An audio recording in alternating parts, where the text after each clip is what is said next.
Hello everyone, it's Ryan at Dark Winter Moon in Boston, and today I wanted to talk to you all about the runes and show you how to give a rune reading. But first I wanted to talk to you about how I started working with the runes and how they became a very prominent part of my divination practice. I first started practicing witchcraft in 1999 while in college with my best friend from high school and another friend. My best friend at the time really got into the runes, so I was exposed to them through her interest. I dabbled with them a little at the time, and even bought a set of pewter runes from a local magic shop, but they never really drew me or felt like they were really mine. This was further confirmed when not long after I got them, I lost one of them. For years, the runes remained just a peripheral part of my practice. It wasn't until I was in my first coven that I got my next set. One of my coven mates was a very fine woodworker, and he made and gifted me the set that I use today, which I will show you in a second. From the start, these felt like they belonged to me, like they were mine, and so slowly I started to use them and get more familiar with them. I also grabbed a book that has been sitting on my shelf for years, the Little Giant Encyclopedia of Runes. It's this one right here, and it's been very handy for me.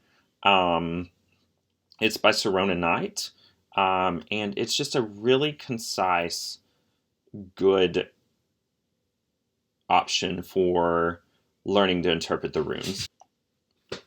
Then one day, I felt the nudge from my deities that it was time to really start to study the runes in earnest. I bought another book, this one called Nordic Runes, that is also a really good option, very informative, very thorough. This one's by Paul Rees Montfort, and I started to memorize the names of the runes and their basic meanings. I took my set, went into my sacred space, and spread the runes out on the floor in order, and slowly began to go through them over and over again, until I could lay them out and name them from memory. So it's a really great way to learn them, is just to over and over again to do that. But learning how to read the runes is more than just memorization. Memorization is only the start, it's the foundation. Learning to trust your intuition and trust what it tells you about each rune in a reading is key. So to show you what I mean, I'm going to give you a reading for a rune reading now. So here we have the runes, and what I like to do, it's great to have a bag for them. I like to kind of give them a little mix until they kind of tell me they're done. Often when I'm doing that, a rune inside, I'll feel it and it'll kind of zing me a little bit, like, oh, that's the one. So often I'll just follow my intuition and pull the first one out, the one that wants to come out. Right, so what we got is Uruz, which is the rune, it's the U rune. It symbolizes the Urok, which is an ancient breed of cattle, kind of a wild beast, very fearsome. And it was something that the Vikings would hunt. And it was a matter of honor and power to be able to overcome this beast and subdue it. So Uruz is about the struggle. It's about tackling obstacles in front of you and overcoming them. So one thing I like to do often with the runes is just kind of let my focus pass through them as if I'm looking through them, kind of center myself, and take a few deep breaths and see if there's anything else that stands out to me. And so one thing that stands out to me about this rune is that it almost looks like the legs of someone marching or walking. So again, that further adds to this idea of a challenge. So it's a very forceful, determined walk. So what that tells me is that to overcome this obstacle in your path, you're going to need to be determined about it. I get the feeling of locking horns with the wild auroch, and literally doing battle with it. So yeah, So that's where I would leave that one for now. And depending on what the next runes are, it'll kind of add to this meaning and flesh out our reading. So let's see, what else do we have here? Ooh. So this one's Ingwas, or Ing. And sometimes this one is depicted without the extra legs on it. So it's more just a diamond-shaped rune. And to me, this one is the seed. Especially when it doesn't have, in some depictions, it looks like a seed when it doesn't have those little extra points on it. So this is really like that kernel, the sort of the gestating seed that sits beneath the soil and is wanting to be nurtured and cared for and watered and get the right amount of warmth and sunlight.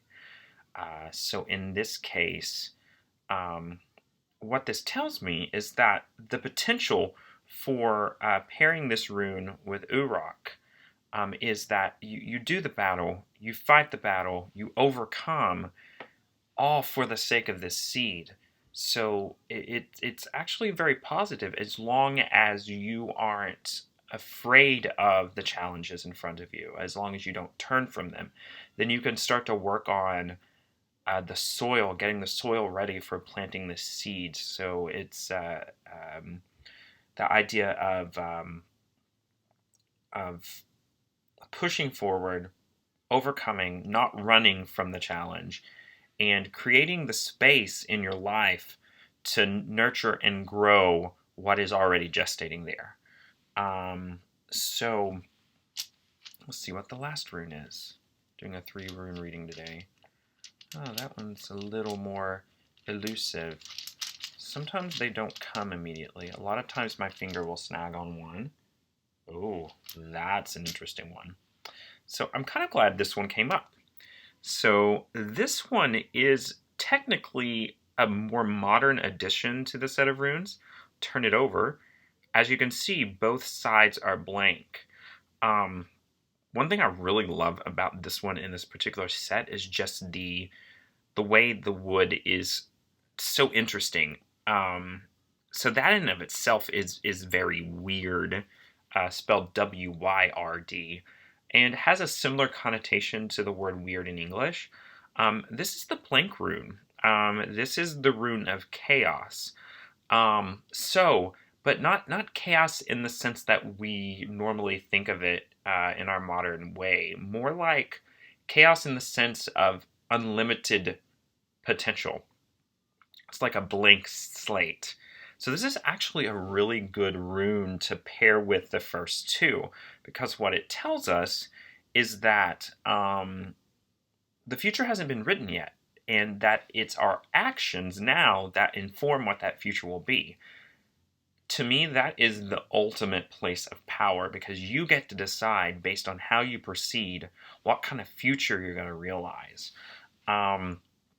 Another way that I like to think of this rune as well is like the Fool in the tarot. So this is the starting place. The Fool in the tarot is numbered 0, which means that's the infinite number. That's the number of all possibility.